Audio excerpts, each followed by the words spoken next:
Hello guys, welcome back to my channel. Now today we're gonna beat up that gas station owner because I've been modding for hours and hours. Okay, the minimum deck requirement is 175 to 185. Now why did I slap such a big range is because if you're going for 175, you have to make sure it's just 1 ml or at least 90%. 90% 1 ml. If you're truly going for mixed deck such as this, for example, you need to get around 185 because I tried 180. It's very unstable. Like, there's a high chance that if you follow my video, chances is you're gonna end up with like, how come it doesn't work and this one works, blah, blah. So I had to bump up the deck power. I'm sorry, that's the only way for it to be stable. Okay, so yeah. Okay, minimum requirement is, of course, you need to unlock all the slots, which is, I think, level 40, if I'm not mistaken. It's been so long, so I've forgotten. The second requirement is make sure your NXX study is fixed, because I've seen a lot of people doing the same common mistake, which is not resetting your study room when you're CL50, because this node unlocks at level 50. So upon hitting around 40 plus, you'll be forced to level up the defense, right?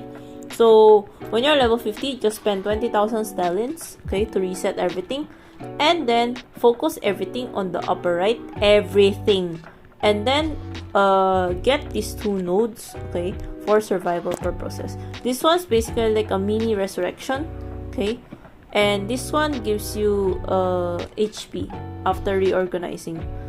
And I think there's also one more that helps you in HP. Yeah, this one, trumping argument HP.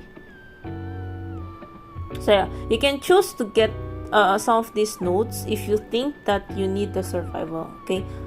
Otherwise, dump everything on this node. Literally, you need that node, okay? How to get CL is basically your file room, okay? So file room, CL, this pink stuff is your EXP for your study room, okay? So hopefully that clears out all the common mistake. Second common mistake is when you're creating a deck for stages like this with null at the end or null opponents. Make sure that your deck is balanced, because the first mistake that I see when people ask for help is they have like 2 cards of intuition, and then you have like 12 cards of both empathy and logic. My goodness, have a balanced deck, okay? Because the first 2 waves is mixed element, so you need all the elements that you need, okay? Now I will build a deck from scratch, so that end up something like this. I will use Luke deck because that's majority of what I have, okay? So be extra careful if you're following this video, because there's a chance that you might not find the card that you need because you're a different stand, okay? I'll explain more later as I explain, okay? Now, how to build your deck. First, you need preemptive strike of one of each element, okay? So for example, I'll start with empathy because that's what ingrained in my mind already. So 2 preemptive strike, at least 2 to 3 preemptive strikes, okay? So in my case, I will pick the Anif cards because they're the most helpful one. If you do not have preemptive strike cards, you can go to your SR or MR cards, but make sure they're max stars, okay? So for example, this MR, okay, make sure they're max stars, okay? That way they can have more attack power, okay? Make sure your preemptive strike is level 10, if not at least level 8, okay? That way it will deal more damage because that's your main DPS card, okay? And then the last one would be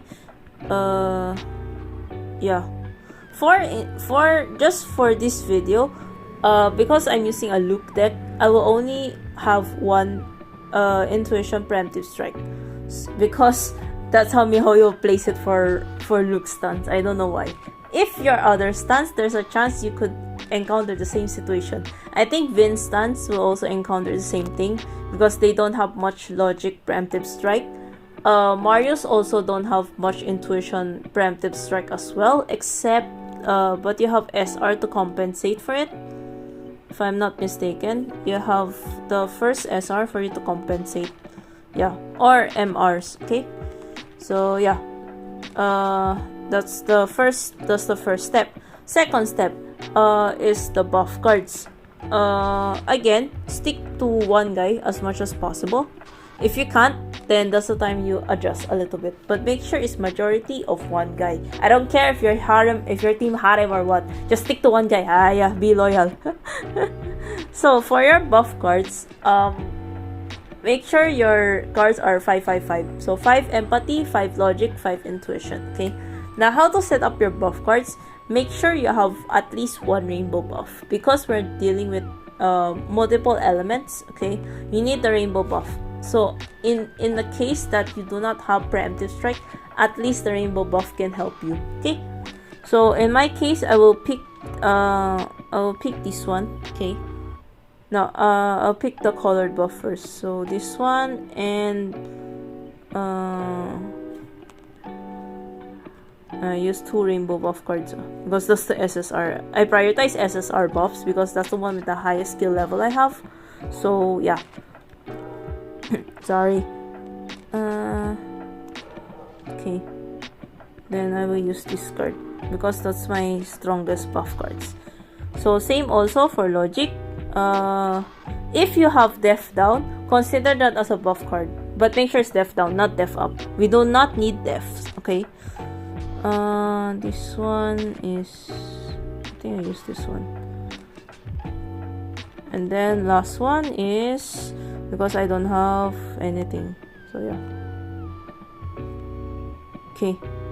Then I will rearrange it so that you could see it better. Oops. So you have empathy. Next you have logic. And then last is intuition. Okay. Okay.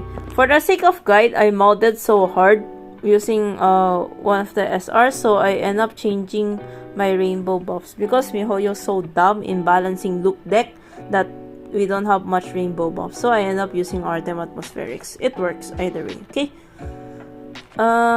So yeah, again, in the case of Luke cards, you only have one preemptive strike for intuition. So if your other stance, there's a high chance it's other elements, okay? Again, use SRs and MRs for substitution. Of course, support, you can just auto-build it. Okay. You can auto-build, but in the case that your deck power did not hit the what you call it? If your deck power is below 190k, okay? For example, yeah, I'll set this as example. For example, my deck power is like this only. Now let's make it more realistic.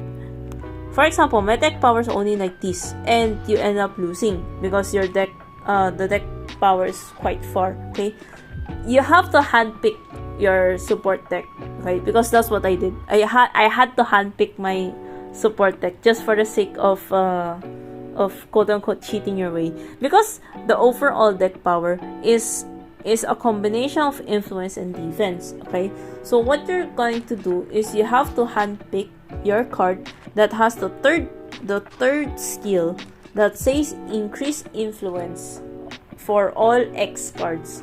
So a good example would be the second Anif cards, all second Anif SSRs, okay, because all of them include increase X element. Okay, that's one. Another example is the free SR. If you're a newbie player, I'm not sure if you can still get it again, but yeah, one of the example would be like Marius. This Marius from Electrifying Knight, as you can see, increases logic by X%. This is a very good passive, so you can slap that in as well. Okay, so for my example, in my deck, I resorted to this one because all of these cards help increase X influence for a guy cards or X element.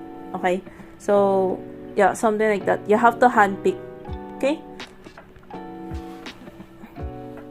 so yeah, sometimes you have to do it manually. Also, for your debate, please set it to manual. Don't set it to auto if your deck power is quite low. Okay.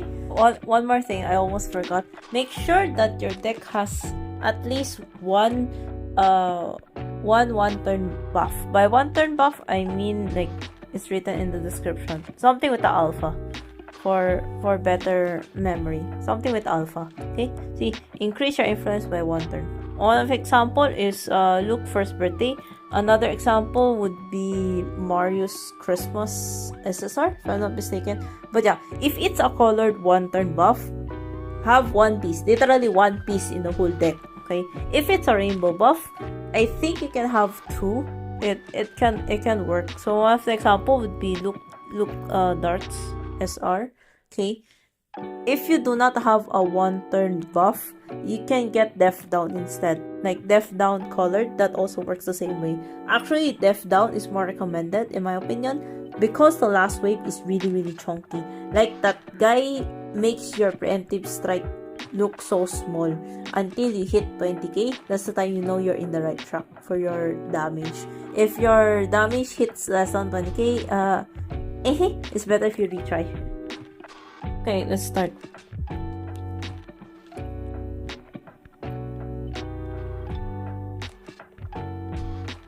First of all, we do a rainbow buff. Okay, because our intuition deck is quite weak, so we have to help by using rainbow buffs. Okay, in exchange, we can do something like this. One card. Okay. Next, we use a buff. Okay. We can use one rainbow buff. This one. Okay. Then we go back to preemptive strike. Okay. Next, since we do not have any preemptive strike, we can choose to go with empathy. Okay. So at least the rainbow buff can help. Okay, our intuition preemptive strike is there. Let's do it. Okay. Last one. Let's just do a preemptive strike. Okay.